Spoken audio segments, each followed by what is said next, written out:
Amém. Mais uma vez estamos na conferência micro, conferência micro-região da 8A e na região leste de São Paulo, E, irmãos, estamos muito contentes com a vinda dos irmãos. Queremos que os irmãos tenham sede pela palavra. E eu queria começar a palavra mencionando que o irmão Dong, nessa quarta-feira, lá em São Paulo, ele deu uma palavra para os jovens e adolescentes. E nessa reunião, ele novamente falou da importância de nós aperfeiçoarmos os jovens. Ele mostrou a importância de Barnabé. E o irmão Barnabé, ele se separou de Paulo na sua segunda viagem, quando eles tiveram uma discordância com relação a levar ou não um jovem. Eu creio que vocês conhecem a história, não é? Esse jovem chama-se Marcos, ou João Marcos. João Marcos, ele teve origem, a origem da história dele começou na igreja em Jerusalém. Quer dizer, a mãe dele era uma irmã que abriu a sua casa para a igreja em Jerusalém nos primeiros dias, reunir na casa dela, E isso foi mencionado quando, vocês se lembram quando Herodes matou a Tiago, irmão de João, irmão do apóstolo João, e prendeu a Pedro, em cárcere. E nessa hora, os irmãos estavam orando na casa de uma irmã chamada Maria. Amém. Essa Maria é a mãe de João Marcos. Casa dela provavelmente seja uma casa grande e que tinha criadas na casa. Tudo isso por quê? Porque o Senhor resolveu, Deus salvou a Pedro. Tiago foi sacrificado por Herodes. Não é o Tiago que vocês veem depois no livro de Atos. O Tiago que você vê depois no livro de Atos é o irmão de Jesus, Esse Tiago que foi morto por Herodes era o apóstolo Tiago, irmão do apóstolo João, Então, Herodes estava decidido a matar Pedro e prendeu-o numa prisão com toda a segurança, mas um anjo salvou a Pedro, tirou Pedro lá da prisão milagrosamente. Ninguém sabia como Pedro saiu daquela prisão. E Pedro mesmo parecia que estava sonhando, Tirou de lá sem que ninguém percebesse, e ele então foi colocado à liberdade na rua. Ele foi para a casa da Maria, que é a mãe de João Marcos, Ele bateu a porta, vocês conhecem a história, Ele bateu a porta e uma criada abriu a porta e ficou tão assustada, com Pedro, pensou que era o espírito de Pedro, não é isso? Ficou tão assustada e voltou correndo, largou Pedro na rua, E voltou para dentro dizendo, está aqui a alma de Pedro ali e tal. E aí as pessoas então saíram, a mãe de João Marcos saiu para conversar com Pedro. Pedro falou, eu não vou entrar porque certamente Herodes vai me procurar aqui. Mas eu estou bem, um anjo do Senhor me salvou. Então essa era a casa Maria, a mãe de João Marcos, Aí você também vê a importância da mãe, Geralmente, irmãos, a tendência natural da mãe é super proteger os filhos, não é verdade? Quem aqui super protege um filho? Seus filhos, Todo mundo, as mães aqui reconhecem, Então, imagina só, Só que essa irmã Maria, irmão, tinha visão espiritual.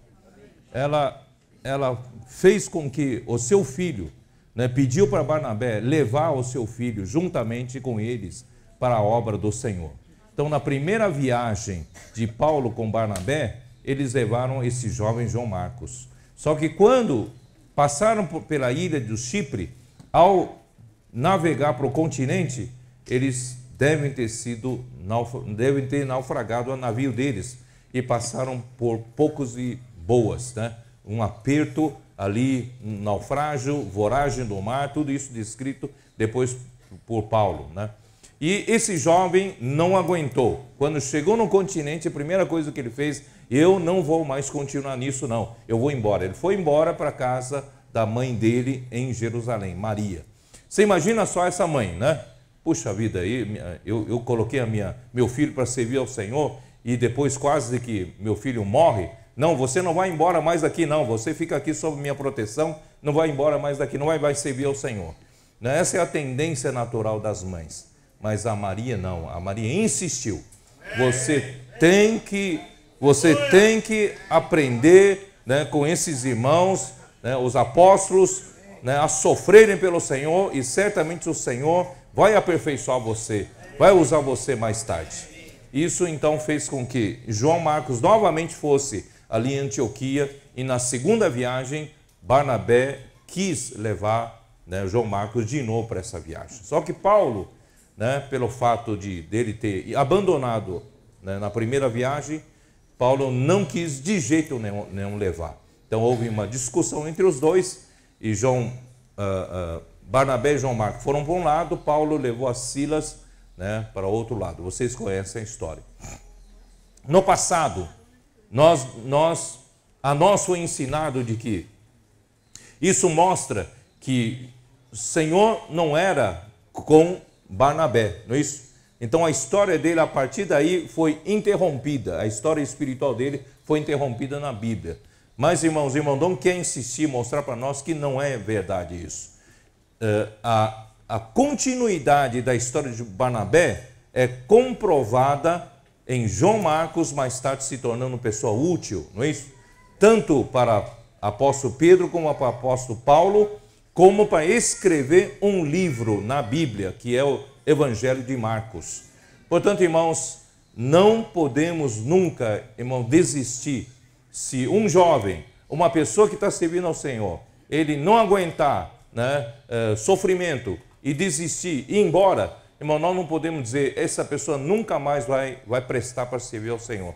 Quem de nós, não é isso? Quem de nós começamos a servir ao Senhor, já estávamos prontos para servir ao Senhor. Sempre, não é isso? Nós precisamos de alguém que nos aperfeiçoe, alguém que tenha muita paciência conosco, não é mesmo? Então nós precisamos aprender com Barnabé. Na verdade, o próprio Paulo, ele tem que agradecer a Barnabé, porque quem é que, quando Saulo foi salvo, vocês se lembram? Quando Saulo foi salvo no caminho de Damasco, para Damasco, ele ficou um tempo em Damasco, deve ter tido a visão espiritual, não é isso? Depois, na região da Arábia, de lá ele foi para a região da Arábia e voltou para Damasco e começou a discutir com todo mundo. Estava certo a visão dele? Estava. Ele tinha uma visão correta, mas, irmão, não tinha maturidade, né? Ele queria, assim como ele era zeloso pelo judaísmo e perseguia os que invocavam o nome do Senhor e encerravam, né, homens e mulheres na prisão, ele era radical nisso. Também quando ele, né, viu a visão do Senhor, da economia de Deus no Novo Testamento, ele também se tornou radical em querer discutir com as pessoas, mostrar que ele estava com a razão. Mas não é assim que se faz, não é isso? Então ele contraiu, ele conseguiu muitos inimigos judeus em Damasco que queriam matá-lo, e os discípulos tiveram que descê-lo num cesto pelo muro da cidade. Ele então fugiu de Damasco, foi para Jerusalém. Quando cheguei em Jerusalém, quem tinha coragem de se aproximar de Saulo?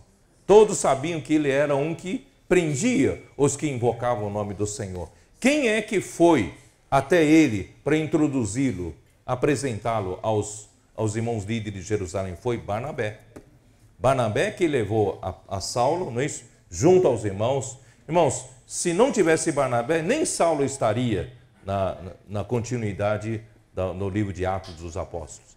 E depois, Paulo também em Jerusalém começou a discutir muito, e também ali teve muitos inimigos judeus que tentaram matá-lo, e os irmãos mandaram ele de volta para a casa, terra natal dele, que é Tarso.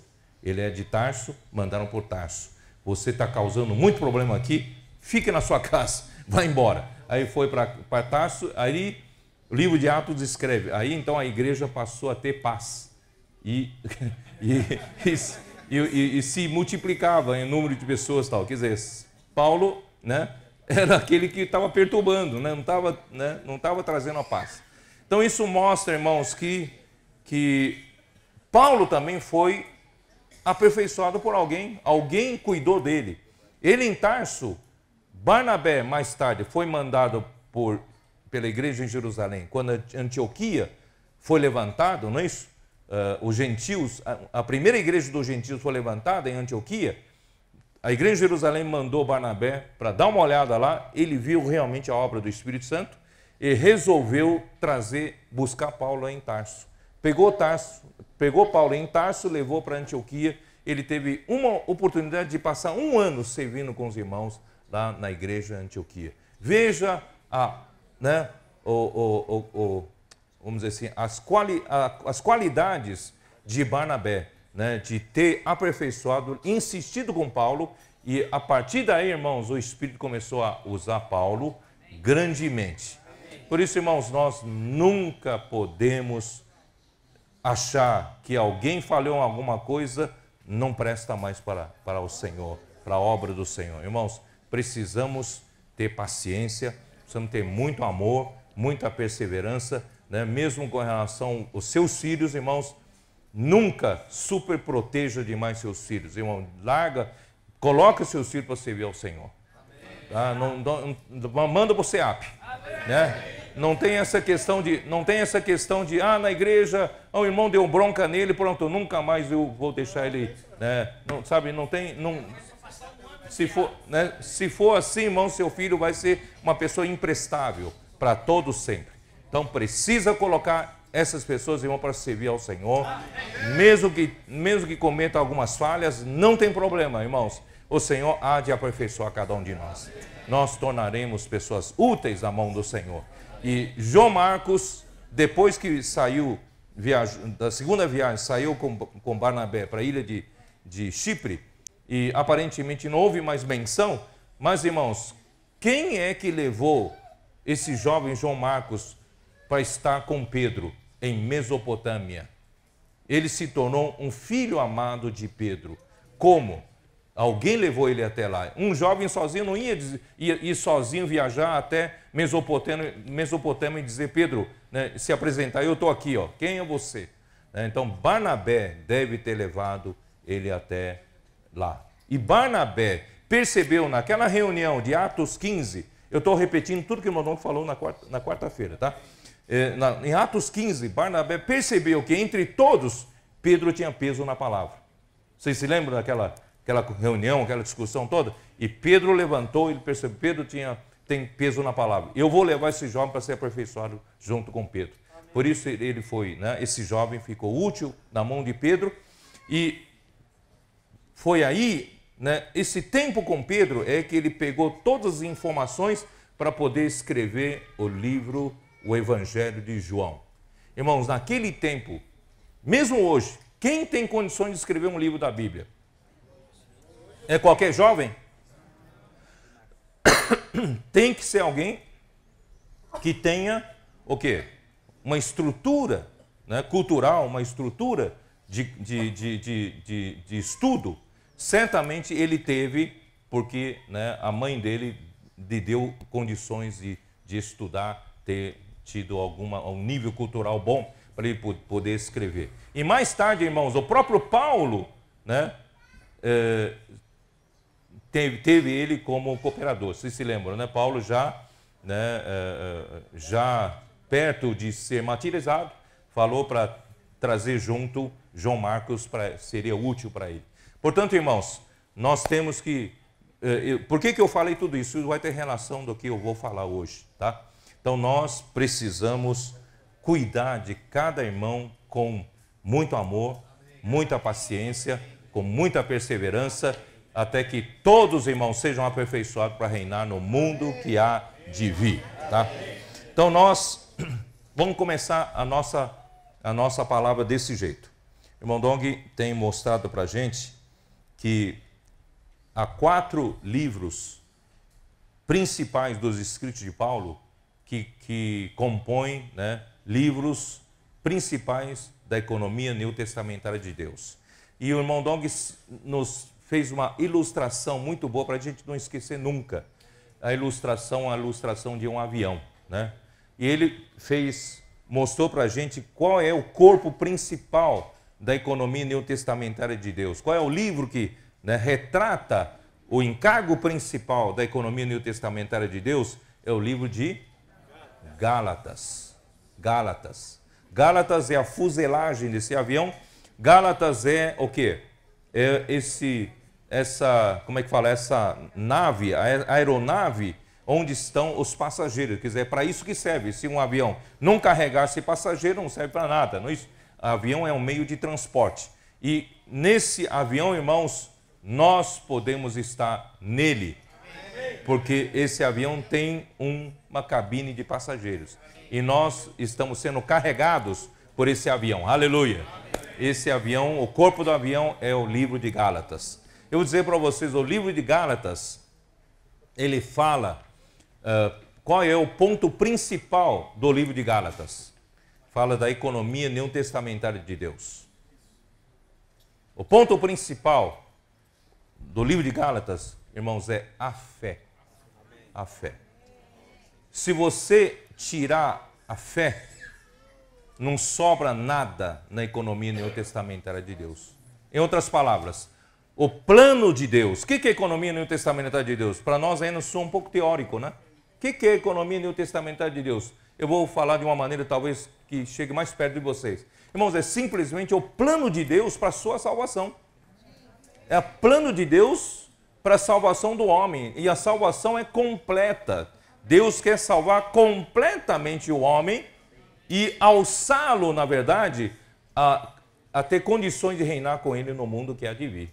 Então esse é o plano de Deus, é a economia neotestamentária de Deus. Agora, esse plano de Deus, essa economia neotestamentária de Deus, se você tirar a fé dela, não sobra nada. Porque a fé é o conteúdo de toda a economia neotestamentária de Deus. Está certo ou não?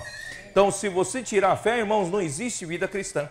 Se você tirar a fé, não existe o quê? Cristo não serve nada para nós. Irmãos, graças a Deus que nós temos a fé. Por isso que Paulo ficou desesperado, porque alguns judeus, né, do judaísmo vieram perturbar entre os gentios para dizer, não basta apenas ter fé, não basta apenas crer em Jesus Cristo, não. Vocês precisam o quê? Vocês precisam praticar a circuncisão. Vocês precisam guardar a lei, precisam observar todos aqueles costumes de Moisés. Irmãos, aí Paulo fala, então, Cristo foi crucificado em vão. Né? Ou é obras da lei, ou é ouvir da fé. Então, graças a Deus, irmãos, para nós, a nossa história cristã se baseia somente na fé. O que quer dizer isso? Quer dizer, irmãos, que não é pelo nosso mérito. Nós não alcançamos favor de Deus por mérito pessoal. Nós não estamos mais perto de Deus, desfrutando das coisas de Deus, porque nós merecemos, porque nós temos boas obras para mostrar para Deus. Não. Nós estamos aqui, irmãos, pela fé. Amém. Nós cremos. Não é isso? Nós cremos e a fé nos justificou. Amém. Pela fé, Deus nos justificou. Amém. Abraão foi justificado não por obras, Abraão foi justificado pela fé. Amém. Quando ele não tinha mais condições de atender, não é isso? O que Deus precisava nele, ele quis gerar um filho para Deus e surgiu Ismael. Deu tudo errado. Mas quando Deus, na hora que ele não podia mais gerar filhos, apareceu a ele aos 99 anos de idade e lhe disse, eu sou o El Shaddai. Eu sou todo-poderoso, o suficiente para você. Então ele falou, daqui a um ano Sara terá um filho. Mas como vai ter um filho? Sara já não podia mais ter filho. Mas pela fé, pela fé. Por isso o nosso caminho é pela fé. Não é pelo que nós somos capazes de fazer. Por isso, esse é o caminho pelo qual nós entramos nesse avião, irmãos. Quem entra nesse avião não se gaba das suas obras. Quem entra nesse avião sabe que nada pode fazer. Quem faz as coisas é Deus. Quem faz as coisas é Cristo. Quem faz as coisas é pela fé. É o Senhor que faz as coisas. Não é mesmo, irmãos? Quem aqui está convencido disso? Quem não está convencido disso não pode entrar nesse avião. Né? Quem ainda acha que tem que praticar obras da lei para merecer alguma coisa para Deus, então você está na economia errada. Nós estamos na economia neotestamentária de Deus. Tudo é pela fé. Ó Senhor Jesus. É pela fé, irmãos, que você traz as coisas de Deus na sua vida. Você sabia disso? Você torna real as coisas que só existem lá com Deus. Só existe lá nas regiões celestiais em Cristo. Você consegue trazer no seu dia a dia através da fé. Você experimentou isso ou não? No momento mais desesperador, momento que você não consegue fazer mais nada, você se sente totalmente impotente. Você ora ao Senhor, você invoca o Senhor, fala, eu não sei mais o que fazer. Ó Senhor Jesus. De repente você vê o Senhor fazendo as coisas. Você já teve essa experiência ou não? São coisas que não é o que o homem consegue fazer. É Deus que faz, Deus fazendo. Por isso, irmãos, nós vivemos aqui é pela fé. Primeiro, você está aqui sentado porque você não foi justificado pelas suas obras. Você está aqui sentado, você era um pecador como nós, todos nós. Mas, irmãos, Deus se justificou não pelas obras, Deus se justificou pela fé. Porque você creu em Jesus Cristo. Não é isso? Na sua obra redentora, né? Pelo sangue derramado por Ele, trouxe a remissão dos seus pecados. Portanto, irmãos, a nossa base é essa, é o livro de Gálatas. Tudo, irmãos, é pela fé. Por isso, né, Paulo fala assim, por que você se orgulha? Por que você se gaba? Se tudo o que você tem é recebido, né? Nós temos um hino, não é isso? Um pecador sou, que graça ganhou. Não é isso? Essa é a minha história, não é isso? Hein? Eis minha história. A Deus seja a glória. Um pecador sou, que graça ganhou. Irmão, não pensa você mais alto do que você é. Nós somos apenas um pecador que graça ganhou. Não é isso? Tudo que nós temos aqui, irmão, não é por mérito. Tudo nós temos aqui é pela graça. Pela graça, pela fé. Não é isso? É a fé. Por isso, irmão, o livro de Gálatas traz a fé como conteúdo principal. Se você tira a fé, não sobra nada. Mas o livro de Gálatas não tem como você desligar, né, do conteúdo também de Colossenses, de Efésios, dentro do próprio livro de Gálatas. Ele fala que a lei, enquanto não veio Cristo, Deus teve que mandar a lei para servir de aio, servir de como é que fala? De tutor, de cuidador, né, do seu povo, até que viesse a Cristo. E quando chegou a Cristo, irmãos, então Cristo chegou ao corpo real, aí veio a questão da fé. Então, a fé não tem como você desligar de Cristo, porque a fé é em Cristo. Cristo, e depois, Gálatas 4, que o irmão Dong tanto gosta, irmãos, fala da igreja. Fala dos tutores, curadores da igreja, que nos fazem crescer na vida, não é isso? Então você tem a fé como corpo principal do livro de Gálatas, você tem Cristo e você também tem a igreja, né, no livro de Gálatas. Aí nós vamos para Colossenses. Colossenses tem o quê? Colossenses é o quê? Colossenses é uma asa, uma das asas. E Efésios é outra asa. Por que Colossenses é uma asa? Porque não tem como esse avião decolar, não tem como esse avião voar, se não tiver as duas asas. E uma asa que é essencial para voar é Cristo. Deus, ele tem um mistério. Ele tem uma coisa guardada por séculos e gerações que ninguém sabia o que era. E um dia ele resolveu mostrar. Ele mostrou, e irmãos, esse Cristo que Deus mostrou é a graça para nós.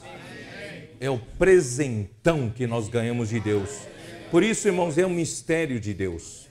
Irmão, a criação do universo, que os cientistas estão maravilhados, né? Os astrofísicos, os filósofos, estão maravilhados com a criação, as maravilhas, né, da criação. Tanto é que tem séries de televisão que chamam de The Wonders of Universe, né? Que é as maravilhas do universo, né? Então, a criação realmente é maravilhosa. Mas, irmãos, a criação é maravilhosa, mas ainda não faz parte do mistério que Deus realmente quer mostrar. O mistério que Deus quer mostrar, irmãos, além da criação, Deus quer mostrar é Cristo. Por isso, naquele dia, vocês se lembram, né? Jesus falou para os seus discípulos que ele teria que ir para Jerusalém, sofrer nas mãos dos principais sacerdotes, e depois ia sofrer, ia morrer, depois ressuscitar o terceiro dia. Pedro falou, opa, peraí. De modo nenhum, começou a reprová-lo. De modo nenhum te aconteça isso, né? Quer dizer, nós não vamos deixar não, tenham compaixão de ti e tal. E Jesus falou para ele o quê? Arreda Satanás, porque cogita das coisas dos homens e não das coisas de Deus. Então, né? Por quê? Porque antes disso, Deus revelou o seu mistério para Pedro, não foi? Porque Jesus perguntou para os seus discípulos, olha, o povo está dizendo que eu sou Jeremias, Isaías, ou um dos profetas. Mas que vocês, que estão comigo tanto tempo, o que vocês acham que eu sou? Pedro foi o primeiro a falar, tu és o Cristo, o Filho do Deus vivo. Irmão, nesse momento foi revelado o mistério. Esse mistério que Deus escondeu tanto tempo, mostrou, né? Porque chegou a hora, mostrou para o homem. Então esse mistério é Cristo. Amém. O Filho do Deus vivo, Deus deu para o homem. Amém. Deus deu para nós. Né? Depois ele falou, também eu te digo, tu és Pedro, e sobre essa pedra edificarei, sobre essa rocha edificarei a minha igreja, e as portas do inferno não prevaleceram contra ela. Quer dizer, Deus tem um mistério e revelou que é Cristo. E Cristo também tem um mistério, ele revelou a igreja. Amém. Então são esses dois mistérios que compõem as duas asas do avião para poder voar. Irmãos, por que Cristo é tão importante? Vocês que não têm noção do que seja esse Cristo ainda, viu? Vamos ver rapidamente, hoje, na verdade, eu preciso entrar em Efésios, mas vamos ver rapidamente Colossenses.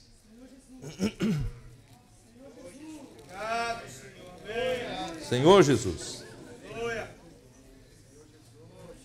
Colossenses 1. Ó Senhor Jesus. Versículo 3. Vou começar a ler pelo versículo 3. Damos sempre graças a Deus, Pai de nosso Senhor Jesus Cristo, quando oramos por vós. Desde que ouvimos a vossa fé em Cristo Jesus. Irmão, se não tivesse essa asa de Cristo Jesus, não haveria fé. A fé é em Cristo Jesus. E do amor que tendes para com todos os santos, aí já é a outra asa, a igreja. E por causa da esperança que vos está preservado nos céus, já é, irmãos, o destino desse avião, o reino, tá? Da qual antes ouvistes pela palavra da verdade do Evangelho. Irmãos, essa verdade do Evangelho chegou até nós em palavra, não é isso? A palavra é a transportadora da verdade do Evangelho. A verdade do Evangelho, que é a verdade do Evangelho? Meu nome falou tanto na conferência. Que é a verdade do Evangelho? Deus se fez um homem para que o homem seja como Deus é, em vida e natureza. Irmãos, Deus, olha só, irmãos, quem nós éramos? Pecadores. Nós éramos o quê? Nós éramos material para ser queimado no lago de fogo. Nós já estávamos todos, sem exceção, condenados ao fogo eterno. não tínhamos esperança. Porque a única maneira, irmãos, de nos salvarmos dos nossos pecados é derramando sangue. Porque para Deus, sem derramamento de sangue, não há perdão de pecados. E se nós, cada um, derramarmos nosso sangue, também estaríamos acabados. Não tem saída, não tem solução para nós. Deus, então, enviou seu Filho, Jesus Cristo, morreu em nosso lugar. E pelo fato de nós cremos nesse fato, Deus nos justificou. Pelo ato de justiça de Cristo, nós somos justificados pela fé. Irmãos, isso que é a graça. Isso que é a graça, tá? Então, essa verdade do Evangelho começa, não é isso?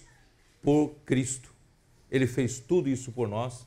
Agora, veio a questão da igreja, para nos tornar todos como Ele é, em vida e natureza. Versículo 6, que chegou até vós. O que chegou até eles? A palavra da verdade do Evangelho.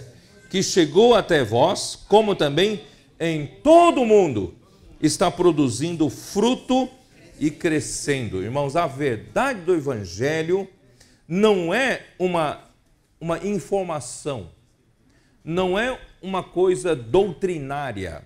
Essa verdade do Evangelho, irmãos, é uma coisa viva. Ela produz fruto, ela cresce, né? Está produzindo fruto em todo o mundo e crescendo. Tal acontece entre vós, desde o dia em que ouvistes e entendestes a graça de Deus na verdade. Irmãos, nós precisamos entender. Toda vez que ouvimos uma palavra, irmãos, nós precisamos entender a palavra. Não venham para uma conferência, não venham para uma reunião, ouvir uma palavra, e aí, como é que foi a reunião? Foi maravilhosa, foi muito boa a palavra? Foi muito boa a palavra. Então fala um pouquinho para mim, o que você... Não, foi muito boa, foi muito boa. Foi rico demais, foi rico demais. Pergunta para os irmãos. Irmãos, nós não podemos só ouvir, precisamos buscar entendimento espiritual. Não é entendimento intelectual. Se fosse só entendimento intelectual, os mais cultos levariam vantagem. Irmãos, aqui precisamos ser iluminados, os olhos do nosso coração. Não é só intelecto, mas é entendimento espiritual. Isso só vem você pedindo ao Senhor. Senhor, eu quero entender.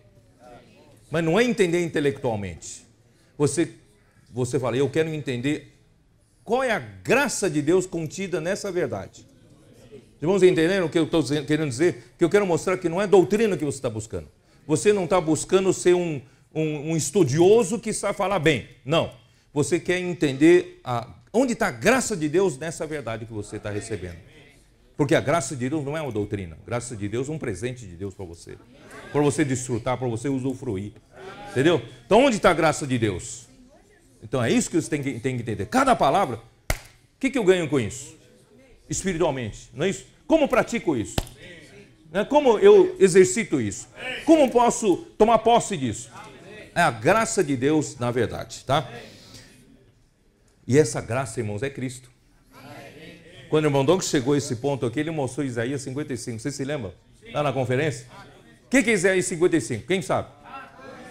Ah, todos vós que tem de sede, vem a mim, sem dinheiro, sem preço, vinho e leite.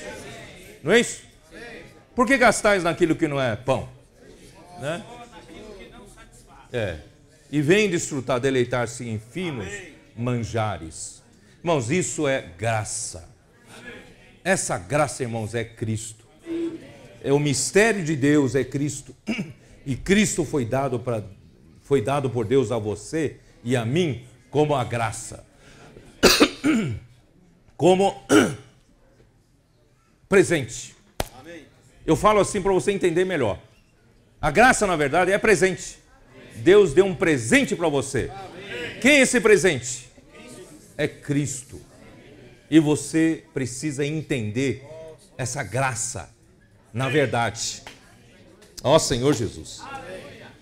Segundo fostes instruídos por Epáfras, nosso amado conservo, e quanto a vós outros, fiel ministro de Cristo. Bom, graças a Deus temos esses conservos que são fiéis ministros de Cristo, né? Que Paulo nunca esteve em Colossos, mas a palavra dele chegou até os colossenses fielmente, por causa desse Epáfras, né?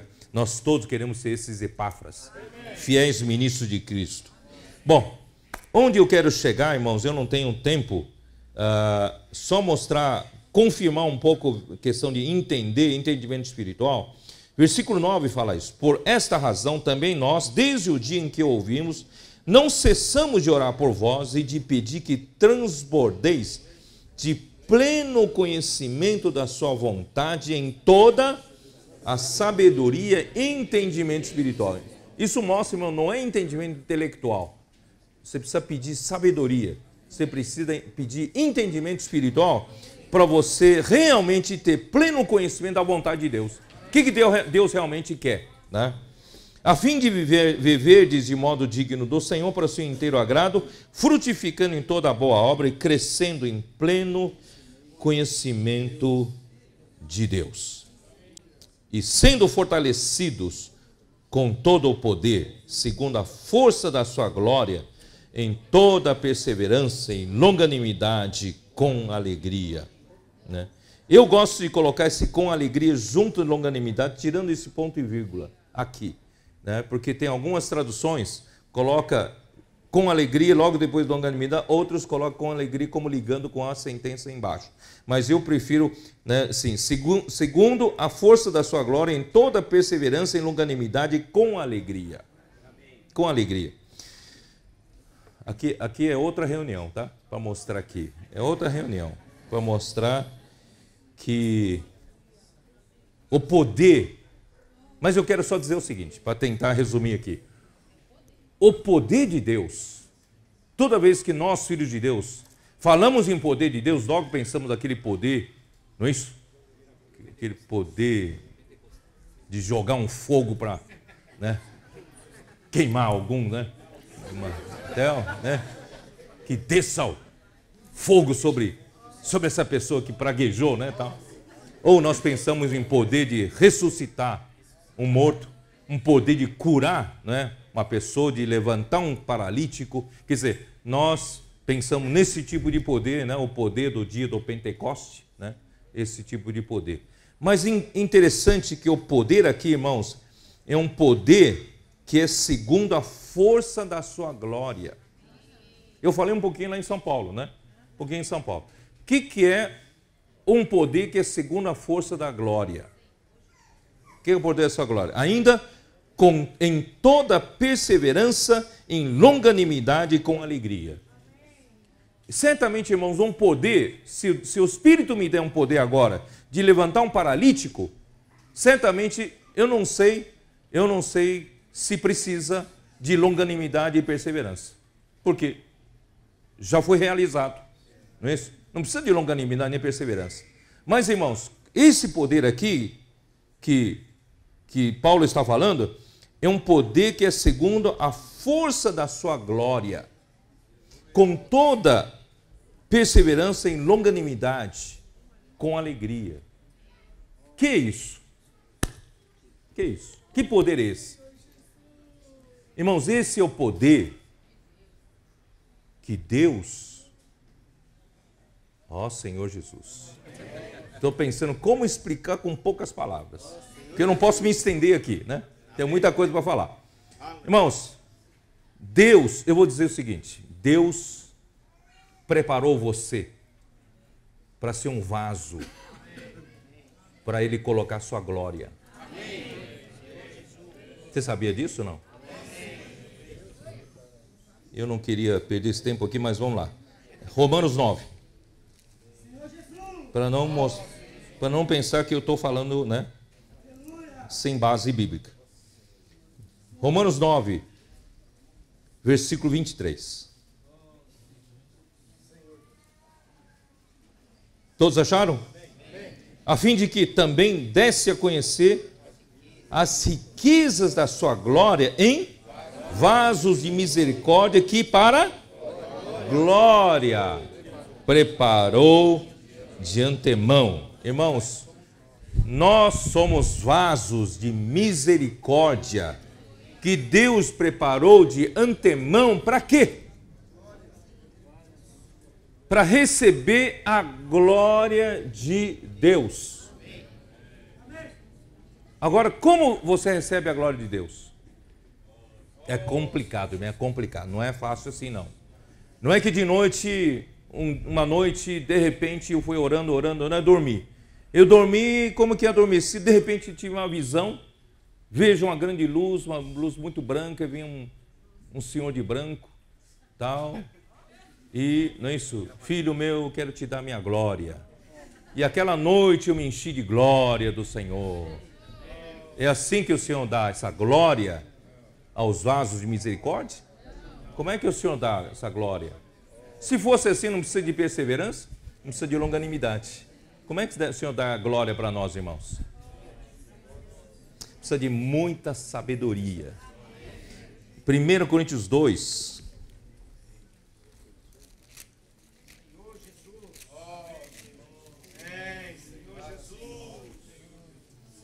Primeiro Coríntios 2, versículo 7, ele fala assim, versículo 6 ele fala da sabedoria, não é isso? Que não é desse mundo. Mas falamos, versículo 7, mas falamos da sabedoria de Deus em mistério. É um mistério. Outrora oculta, a qual Deus preordenou desde a eternidade para a nossa glória. Quer dizer, essa sabedoria, nós sabemos que é uma pessoa. Essa sabedoria é o próprio Cristo. Deus preparou Cristo, por isso que eu digo, esse é o presentão que Deus deu para nós. Cristo é a graça de Deus, é um presentão que Deus deu para nós, até como sabedoria. Mas sabedoria para quê, irmãos? Sabedoria para eu fazer grandes negócios, ganhar muito dinheiro? Não, essa sabedoria é para eu poder receber a glória de Deus. Para Deus poder trabalhar a sua glória em mim. Eu não tenho mais tempo, vou finalizar com isso aqui em 2 Coríntios 3,18. Vocês vão entender então com 3,18 como é que um homem vai receber essa glória. E todos nós, todos acharam? Com o rosto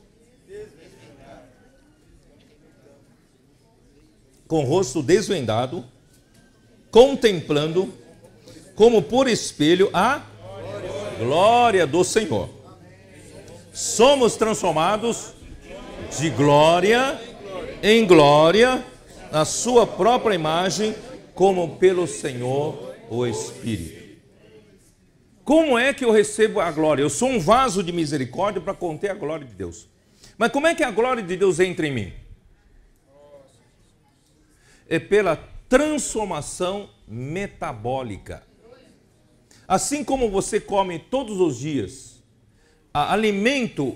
os alimentos fazem uma transformação metabólica na sua vida, as células velhas vão sendo refugadas e as células novas vão substituindo o seu ser. Irmãos, é dessa forma que Deus trabalha em nós.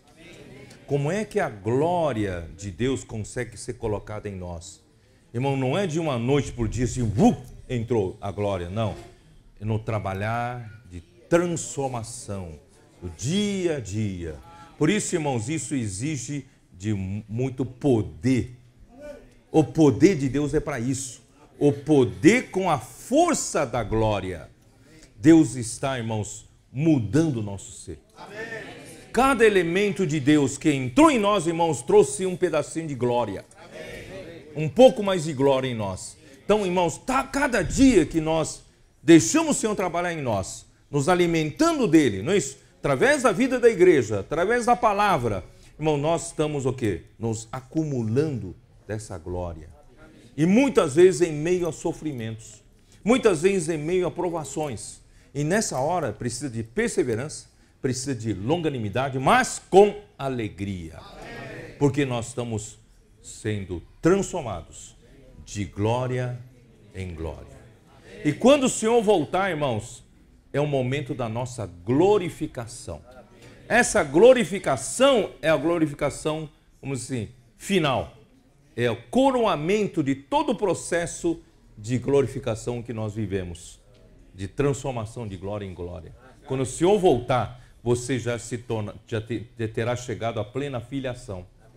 Não é isso? O Senhor vai dizer, como disse para o Senhor Jesus, Deus vai dizer para o Senhor Jesus no dia da ressurreição: Tu és o meu filho, e eu hoje te gerei. Vem, entra no gozo do seu Senhor. Vem para a glória, entendeu? A minha glória. Por isso, irmãos, esse é o processo de glorificação. Bom, vou voltar lá para o Colossenses, não tenho mais tempo para falar mais do que isso. Ó Senhor Jesus, dando graça ao Pai que nos fez idôneo, versículo 12, a parte que vos cabe da herança dos santos na luz. Irmãos, que maravilha. Deus nos qualificou para nós recebermos a nossa parte da herança no reino vindouro. Quem é que nos faz idôneos para receber? Quem é que nos qualifica para receber? Irmão, todo é trabalho de Deus, trabalho da sabedoria de Deus, trabalho da força da glória. Ele nos libertou do império das trevas e nos transportou para o reino do Filho do seu amor. Aleluia, saímos do império das trevas, fomos transportados para o reino do Filho do seu amor, e no qual temos a redenção, a remissão dos pecados. Amém. Irmãos, 15 em diante, eu vou mostrar um pouquinho para vocês um pouco mais da graça de Deus, que é Cristo, que você recebeu de graça. Você recebeu de graça. Cristo é muito mais do que você pensou. Ele é a imagem do Deus invisível. Irmão, Deus, ele é invisível. Ele habita na luz inacessível. Acho que é em 1 Timóteo, não é isso? Quem sabe? Onde está?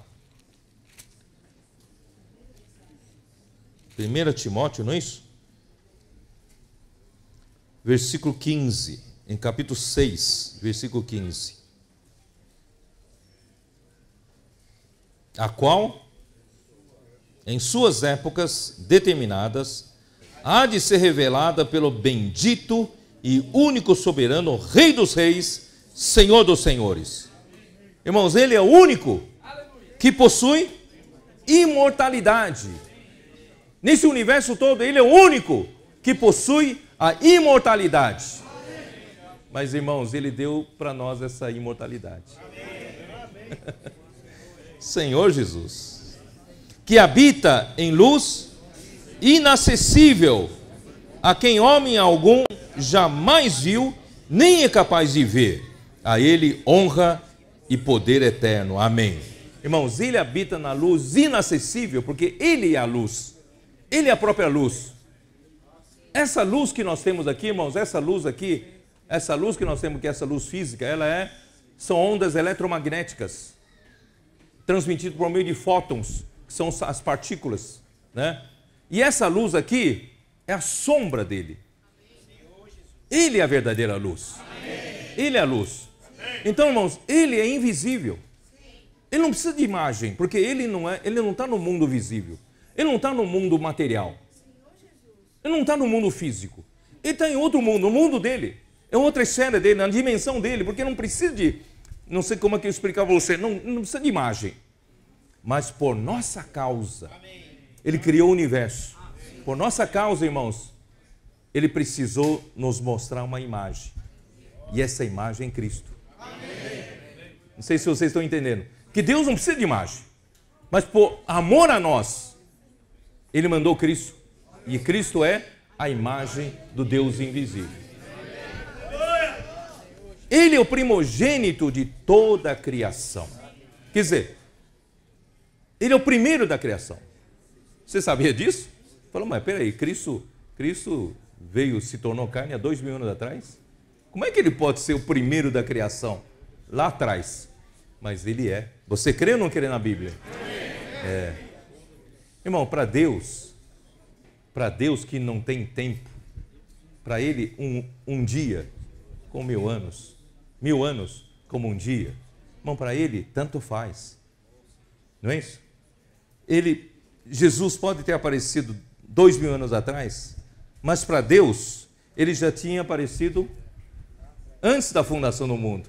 Ele é o primogênito de toda a criação. Ele é o primeiro da criação. Pois nele foram criadas todas as coisas. Em Cristo foram criadas todas as coisas.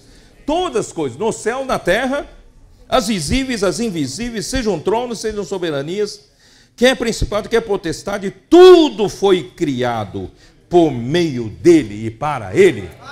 Vocês acreditam nisso ou não? Cristo, né? Os cientistas estão tentando descobrir qual é a menor partícula que compõe toda a matéria. Não é isso? Eles estão tentando descobrir qual é a menor partícula e não conseguem achar. Se eles soubessem, é Cristo. Cristo é a menor partícula que compõe toda a criação, porque tudo foi criado por meio dele e para ele. E nele tudo subsiste.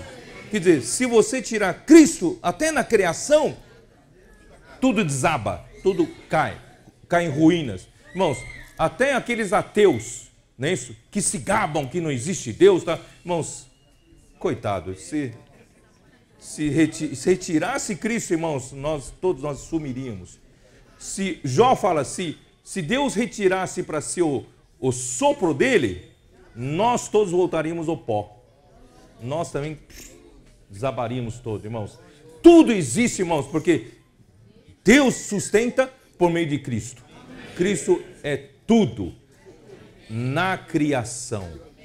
Por que eu estou falando isso? Para mostrar para vocês, irmãos, até o presente que Deus deu para você é muito maior do que você pensa. Ele é simplesmente tudo na criação. Mas Deus não quer só Ele ser tudo na criação, Deus também quer Ele ser tudo na nova criação. Por isso, em seguida, ele fala, Ele é a cabeça do corpo, da igreja. Ele é um princípio primogênito de entre os mortos, para em todas as coisas ter a primazia. Seja na criação, seja na nova criação, irmão, Cristo é simplesmente tudo, tudo, tudo. Por isso que mais à frente ele fala, Cristo é tudo em todos. Não é? Esse é o presente que Deus deu para você. É a graça de Deus, essa asa que faz o avião voar, da economia de Deus, não é isso? Por isso, irmãos, porque aprove a Deus, ele precisa ter a primazia, porque ele já tem a primazia. Deus já lhe deu a primazia, né? Porque aprove a Deus que nele residisse toda a plenitude. Em Cristo que você recebeu como graça de Deus, irmãos, ele tem toda a plenitude. Tudo que você pode imaginar, irmãos, ele tem. Ele é a plenitude. Ó Senhor Jesus.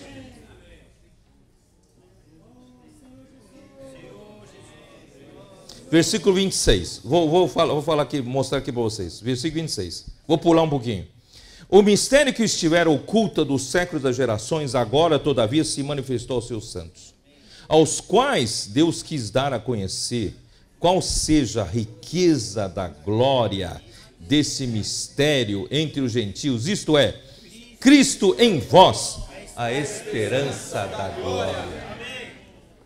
Como é que Deus vai colocar a glória dele em você, se não fosse Cristo?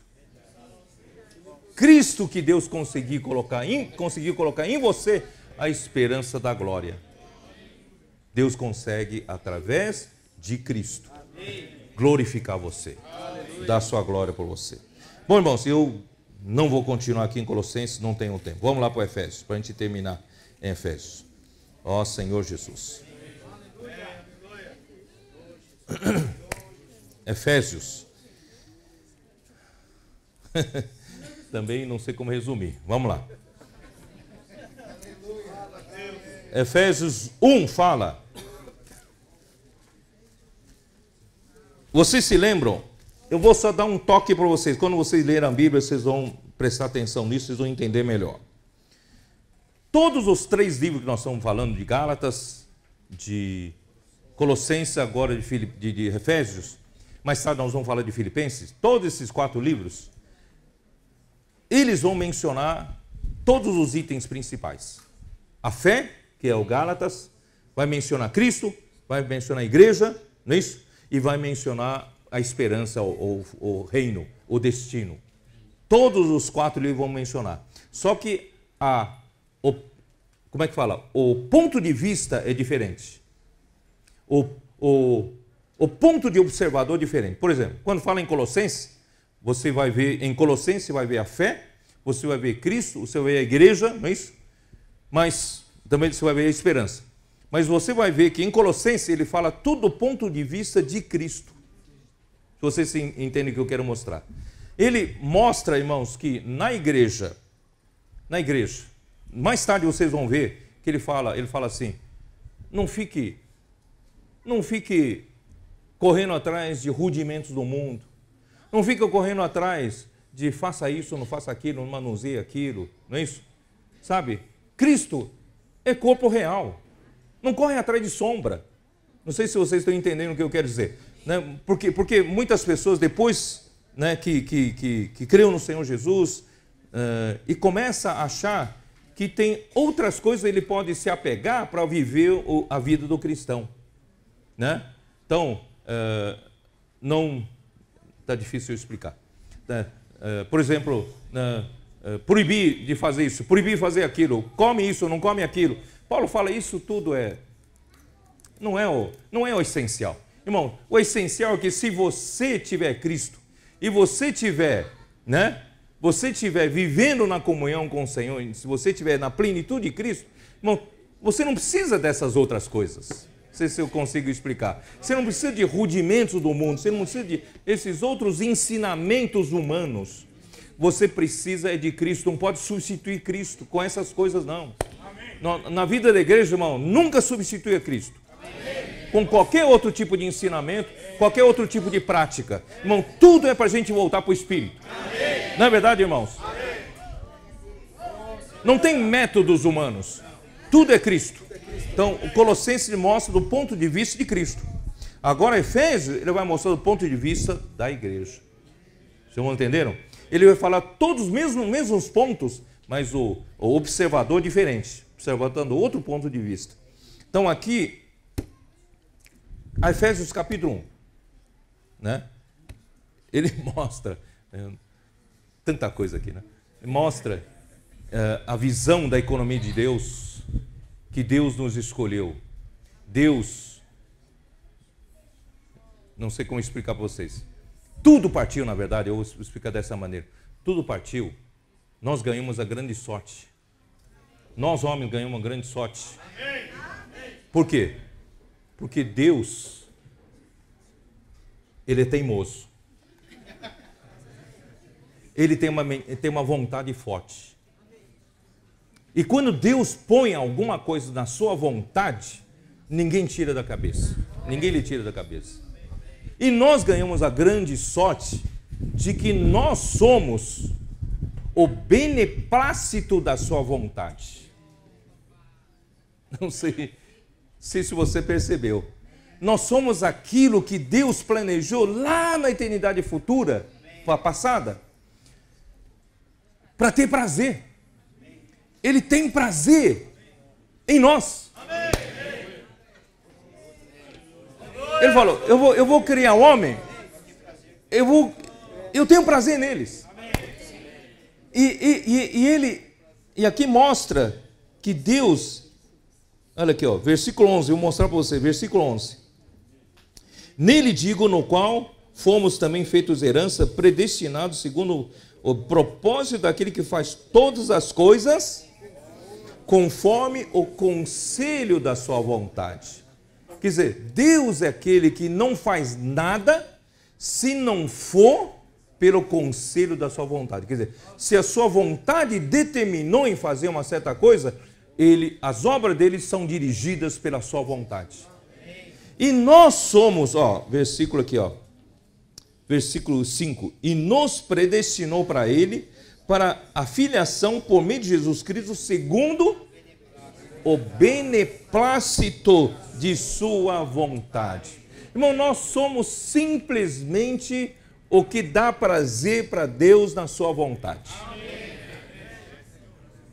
Irmãos, não tem Satanás, não tem principado de potestade que vão conseguir impedir isso. Deus vai conseguir fazer. Deus vai fazer. Porque Deus é teimoso. Deus é muito forte em vontade. Sempre vai prevalecer a vontade dele. Não é mesmo, irmãos? Por isso, irmãos, ele na sua vontade, ele resolveu nos criar. O plano dele.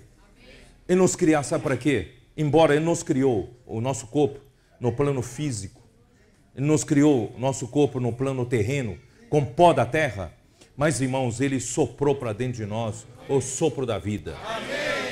Quer dizer, ele colocou dentro desse corpo material que todos nós temos, somos desse mundo terreno, mas, irmão, nós temos alguma coisa dentro de si que não é desse mundo terreno, não é desse mundo material. Para quê? Para que isso? Para Deus poder nos dar toda sorte de bênção espiritual nos lugares celestiais, dentro desse espírito.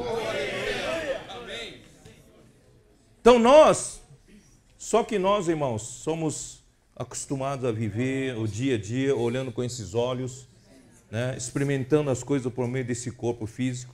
A gente tem a tendência, irmãos, de viver num mundo tão pequenininho, só preocupado, não é isso? O que havemos de comer, o que havemos de beber, o que havemos de vestir, né? O nosso dinheiro, né? Nosso trabalho, né? Olhando só para as coisas terrenas. Irmãos, Deus quer nos dar muito mais do que isso. Nós somos criados, irmãos, para Deus nos abençoar com toda sorte de bênção espiritual nos lugares celestiais. Quer dizer, não é aqui, não existe aqui. Não existe aqui, não adianta ir no supermercado aqui da esquina, você não vai achar não. Nem na melhor magazine você vai achar não. Porque está em lugares celestiais em Cristo Jesus. E como você consegue buscar no supermercado celestial essa bênção espiritual? É pela fé. Pela fé. Não é? E você foi escolhido por Ele antes da fundação do mundo. Para ser santo. Irrepreensível. Bom, quem é que é santo aqui? Quem é irrepreensível? Bom, graças a Deus, Deus nos escolheu e Ele vai fazer. Amém. Nós fomos, né? Vamos ser esses santos e irrepreensíveis. Ele nos predestinou para a filiação, para sermos filhos maduros, não é isso? Já lemos aqui, por meio de Jesus Cristo, segundo seu beneplácito. Bom, aí o Filho veio nos redimir. E Deus ainda vai convergir em Cristo todas as coisas, que Ele vai encabeçar todas as coisas, e Ele então deu esse Cristo que vai encabeçar todas as coisas para a igreja, para ser a cabeça da igreja. Então a igreja é o seu corpo, e todas as coisas vão estar ligadas a Cristo, encabeçadas por Cristo, portanto todas as coisas estão debaixo também dos nossos pés. E para ser o cabeça sobre todas as coisas, o deu a igreja, a qual é a plenitude daquele que a tudo enche em todas as coisas. Isso está em versículo 22 e 23. Vocês podem ver, está no versículo 22 e 23. E no fim, nós temos ainda o Espírito. Então, no momento em que nós ouvimos a palavra do Evangelho, isso, né, versículo 13. Em quem também vós, depois que ouviste a palavra da verdade do Evangelho da vossa salvação, também nele crido, tendo nele crido, fostes selados com o Santo Espírito da promessa, o qual é o penhor da nossa herança até o resgate da sua propriedade em louvor da sua glória. Isso já expliquei lá em São Paulo, não é isso? Nós somos, irmãos, quando chegou no tempo, porque isso tudo que nós falamos do Deus Pai foi antes da fundação do mundo. Depois Cristo, né, realizou a redenção e agora é a vez do Espírito. Nós, quando cremos no Senhor Jesus pela palavra do Evangelho que ouvimos, nós somos selados. Todos nós fomos selados pelo Santo Espírito da promessa. Selado significa o quê? Selado significa que você pertence a Deus. Você tem um selo. O homem pode não ver, mas o mundo espiritual invisível vê. Os anjos veem, Deus vê, não é isso? Os demônios veem, os anjos caídos veem, mas nós somos selados. Nós pertencemos ao Senhor. Não tem mais jeito de fugir. Nós somos do Senhor. E esse mesmo selo, irmão, serve de garantia, de penhor, para um dia você reclamar: Senhor, onde está a minha parte da herança? Quando chegar naquele dia, você fala: Senhor, eu tenho esse penhor aqui, vim para receber. Eu vim para receber a minha parte. Cadê a minha parte da herança? O Senhor vai: vem cá, entra para o reino. Entra para gozo do seu Senhor e você vai receber essa parte como herança. Isso tudo é por causa do Espírito, né? Então, bom, eu vou pular para o capítulo 2. Capítulo 2 mostra, irmãos, como nós éramos.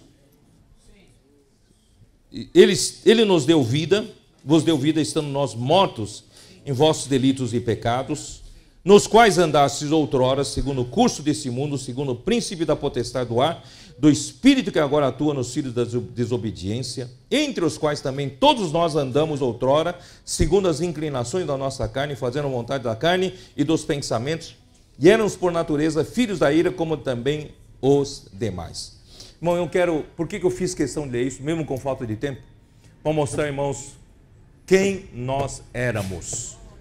Nós éramos esses que estavam mortos em nossos delitos e pecados, andávamos segundo as inclinações da nossa carne, fazemos só a vontade da carne e dos nossos pensamentos. Nós éramos, por natureza, irmãos, filhos da ira, como também os demais. Mas Deus, sendo rico em misericórdia, por causa do grande amor com que nos amou, estando nós ainda mortos em nossos delitos e pecados, Ele nos deu vida, juntamente com Cristo. Pela graça sois salvos. E juntamente com Ele nos ressuscitou e nos fez assentar nos lugares celestiais em Cristo Jesus, para mostrar nos séculos vindouros a suprema riqueza da sua graça em bondade para conosco em Cristo Jesus. Irmão, nós somos recolhidos de um extremo para outro extremo. Nós estávamos lá embaixo, onde não podiam mais cair, né? O fundo do poço, o fundo da lama. O Senhor nos tirou, irmãos. Onde Ele nos colocou? Nos colocou nos lugares celestiais, nos ressuscitou juntamente com Cristo. Nos fez assentar com Cristo nos lugares celestiais, para mostrar, né, nos séculos vindouros, isso, com a suprema grandeza da graça em bondade para conosco, porque pela graça sois salvos, mediante a fé. Isso vem de Deus, não é dom de Deus, não de obras para ninguém se glorie, pois somos feitura dele, somos a obra-prima dele, criado em Cristo Jesus, para boas obras, as quais Deus de antemão preparou para que andássemos nela. Irmãos, aqui começou onde eu queria falar, tá? Começou. Irmãos, nós não éramos nada, não é isso? Irmão Dong fala que nós éramos aquele pedaço de madeira, já se aproximando no fogo eterno, né? E o fogo, pela temperatura alta, perto do fogo, a madeira já começou a pegar fogo, não é isso? Começou a pegar fogo. Aí Deus nos arrebatou, como tição, arrebatou do fogo. E alguns de nós ainda já estavam fumegando, não é isso? Né? E alguma parte já carbonizadas. Nós tínhamos partes carbonizadas. É? Como é que é? Já está mudando de cor, é? Não, mas não é essa cor exterior, não. E o Senhor, irmãos, está trabalhando em nós, fazendo de nós o seu poema, que é a sua obra-prima. Obra-prima. Irmãos, é onde eu quero chegar. Você então, nesse momento, você pensa Então Deus está cuidando de mim, fazendo todo esse trabalho em mim, não é isso? Me tirou lá do fundo do poço, me colocou lá no alto, não é isso? Deus está fazendo de mim essa obra-prima. Mas, irmãos, outro mistério, o mistério de Cristo, não é você, indivíduo, é a igreja. Então, essa obra-prima não é você como indivíduo. Então, Deus tem um segundo problema. Primeiro problema, Ele salvou você, tirou você do pecado. Ele morreu por você, não é isso? Ele arrebatou você como tição do fogo. E agora Ele colocou, né, no reino da sua luz, do filho do seu amor. Mas Ele tem um segundo problema. Ele precisa fazer você ser edificado com os outros. Aí vem o nosso problema. Hein? Conviver sozinho é mais fácil. Conviver sozinho, não. Viver sozinho é mais fácil. Não é isso? Eu buscar espiritualidade sozinho em casa, ler a Bíblia no meu quarto fechado, não é isso? Sem ninguém me perturbar. Ah, mais fácil. É isso. Mas Deus não planejou assim para o homem. Deus planejou a igreja. O que está no beneplácito da sua vontade não é indivíduo. O que está no beneplácito da sua vontade, irmãos, é a igreja. Mas a igreja como corpo de Cristo. Não é a igreja A, a igreja B. A igreja como um corpo de Cristo. Por isso, irmãos, aí vem um segundo problema e é grande problema de Deus. Como vamos nos relacionar com outras pessoas? Aí o grande problema aqui é a paz. É a falta de paz. Nós, como homens, já fomos influenciados pela natureza do pecado. Irmão, é muito difícil a gente se relacionar com outras pessoas. Nós somos aquelas pessoas que julgam os outros. Nós somos aquelas pessoas que preferem procurar defeitos nos outros. Nós somos aquelas pessoas, por causa da carne, nós temos problema com inimizade, discórdia, não é isso? Temos problema. Bom, vou até ler para vocês. Gálatas fala isso, né? A obra da carne. Onde está?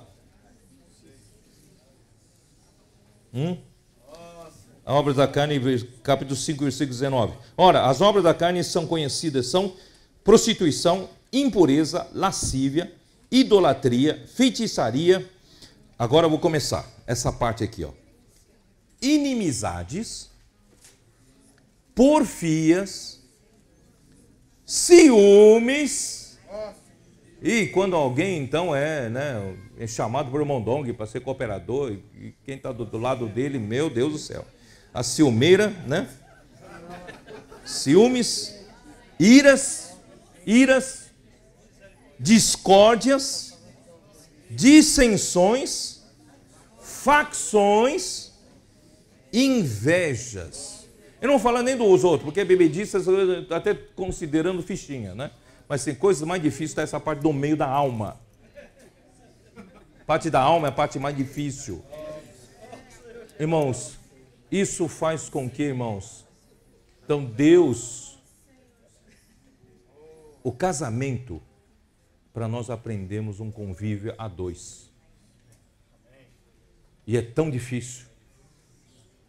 No mundo chama ainda que casamento já é uma instituição falida.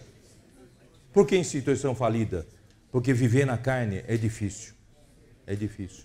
Mas, irmãos, graças ao Senhor, nós não precisamos continuar vivendo na carne. Nós podemos viver no Espírito. Ou não podemos viver no Espírito. Por isso, irmãos, Deus, o que Cristo fez? Vamos voltar lá para Gálatas, para Efésios. Senhor Jesus. O que o Senhor fez aqui? O que o Senhor fez? Na continuação. Versículo 11, 2:11, Efésios.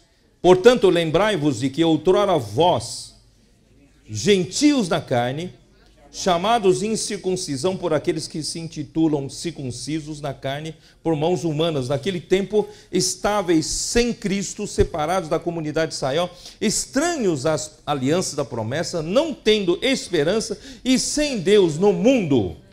Irmão, nós, até mesmo no mundo, irmão, nós não tínhamos nem lugar que o povo de Israel tinha. Nós éramos considerados gentios. Nós não tínhamos nada que ver com as alianças que Deus fez com Israel, não é isso? Nós não tínhamos nada que ver com a esperança que Israel tinha de aparecimento do Messias, etc, etc, do mundo vindouro. Nós estamos totalmente à parte, sem Deus, no mundo.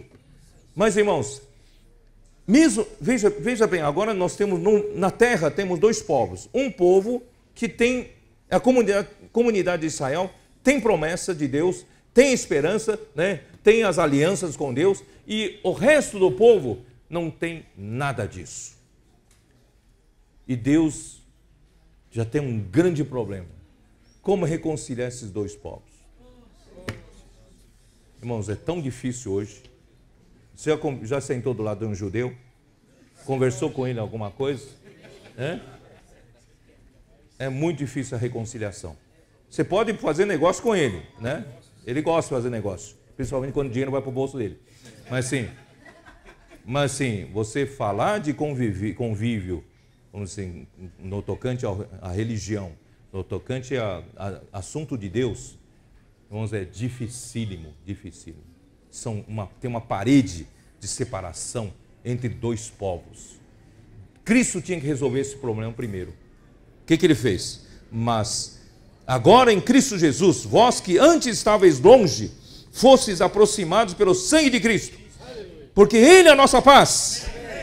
Falta paz, irmãos. Ele é a nossa paz. E o qual de ambos fez um, e tendo derrubado a parede da separação que estava no meio a inimizade, Ele aboliu na sua carne a lei dos mandamentos, na forma de ordenanças, para que dos dois criasse em si mesmo um novo homem, fazendo a paz. Cristo precisava fazer isso. Senão, irmão, ele nunca teria igreja. Ele precisava fazer isso já na cruz. Ele fez isso na cruz. Ele aboliu, não é isso? A lei na forma de ordenanças. E reconciliasse ambos em um só corpo com Deus, por intermédio da cruz, destruindo por ela a inimizade.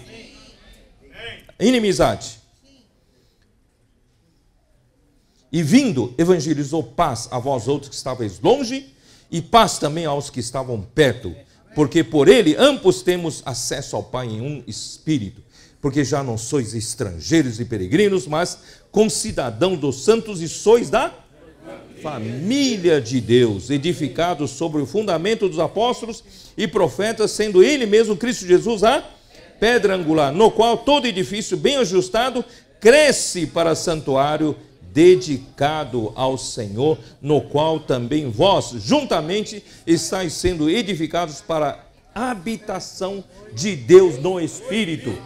Por que Deus tanto nos ama, irmãos? Por que Deus nos tem como beneplácito da sua vontade? Porque Deus nos vê já de longe uma habitação dele no Espírito. Ele quer nos edificar, esses indivíduos tão difíceis de se colocados juntos. Ele vai fazer com a sua grande sabedoria, grande poder, com a força da glória, ele vai conseguir, irmão, nos edificar. É um santuário dedicado ao Senhor. E uma habitação de Deus no Espírito. Você acredita nisso ou não? Parece inacreditável, né? Mas ele vai fazer. Bom, irmãos, eu já não tenho tempo. Vou terminar com Efésios 4, tá? Vou pular o 3. Terminar com Efésios 4. Vou terminar. Efésios 4 começa a prática. 1, 2, 3 mostra a grande visão do plano de Deus maravilhoso. Agora é a nossa vez. Vamos praticar. Então, com essa pequena visão que eu mostrei para vocês, que Deus não só nos salvou da condição de pecador, nos colocou em lugares celestiais em Cristo, agora Deus também derrubou a parede de inimizade, ele fez a paz. Ele trouxe a reconciliação. para que pudéssemos conviver juntos. Então, aqui capítulo 4 começa o quê?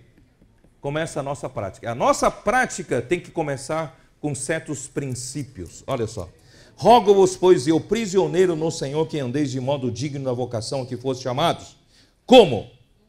Com toda humildade, mansidão, com longanimidade, suportando-vos uns aos outros em amor e ainda esforçando-nos diligentemente por preservar a unidade do Espírito no vínculo da paz.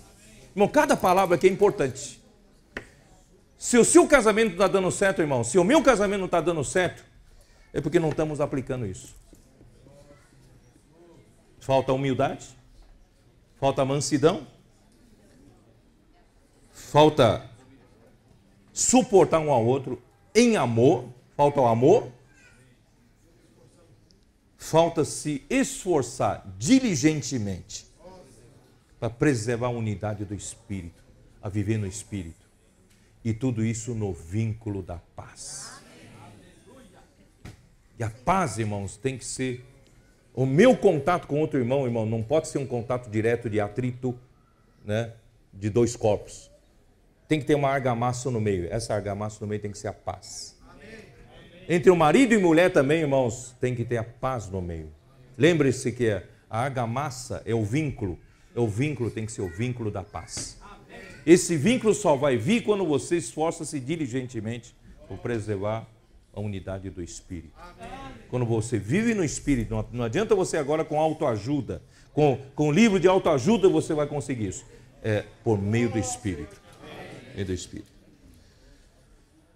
Aí, logo em seguida mostra que nós estamos num só corpo. Nós somos em corpos diferentes? Tem dois corpos? Hein, Pedrinho? Um só corpo. Um só corpo. E um só espírito, não é isso? É isso não? Um só espírito também? Chamado de uma só esperança. Esperança? Nós temos um só Senhor. Temos dois senhores? Não. Um só Senhor. Uma só fé, né? E um só batismo. Temos um só Deus. Que é Pai de todos, é sobre todos, age por meio de todos e está em todos.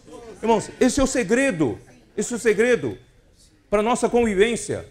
Na nossa convivência, número um, irmãos, nós temos que saber, nós somos um só corpo. Um só corpo. Irmão, isso não é só uma ilustração, nós somos de fato um só corpo. Nós somos da família de Deus, mas somos um só corpo. Por quê? Porque se você entender que você é um membro do corpo de Cristo, você sabe se colocar no lugar seu. E você também sabe colocar os outros no lugar deles. Todos os membros do corpo de Cristo, eles têm harmonia. Todos os membros do seu corpo têm ou não têm harmonia? Todos os membros do seu corpo, eles se amam ou não se amam? Porque se não se amasse, estariam se atacando um ao outro. Aí vem o problema de doenças autoimunes, né? Tá, artrose, artrite, né, tal, porque o próprio corpo está atacando o corpo. Mas irmão, quantas vezes a gente está atacando o próprio corpo aqui dentro? Irmão, nenhum irmão aqui, nenhuma pessoa na sua igreja é seu rival. É um membro que você precisa dele. Não é? Você não precisa ter inveja de ninguém.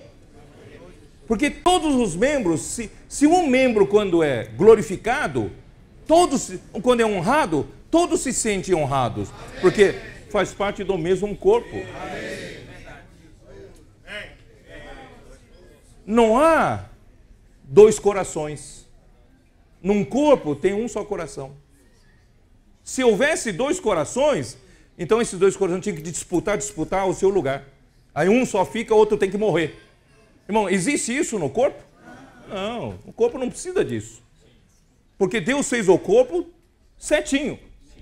E todos os membros são importantes. Até mesmo, como é que chama aquele ossinho aqui, ó? Sesamoide. O ossinho que a gente nem... Onde é? Aqui? Aqui? Aqui o dedo mindinho? É? Ele... Até os pequenininhos assim, né? Tem a sua grande importância. Três primeiros, olha. Eu, John e Marivaldo.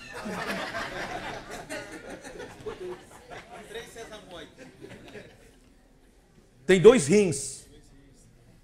Quando um está meio... Tá? O outro tem que ajudar, não é isso? Então, irmãos, se você conseguir daqui para frente enxergar todos os irmãos como membro do corpo de Cristo, se ele é fortalecido, o corpo é fortalecido.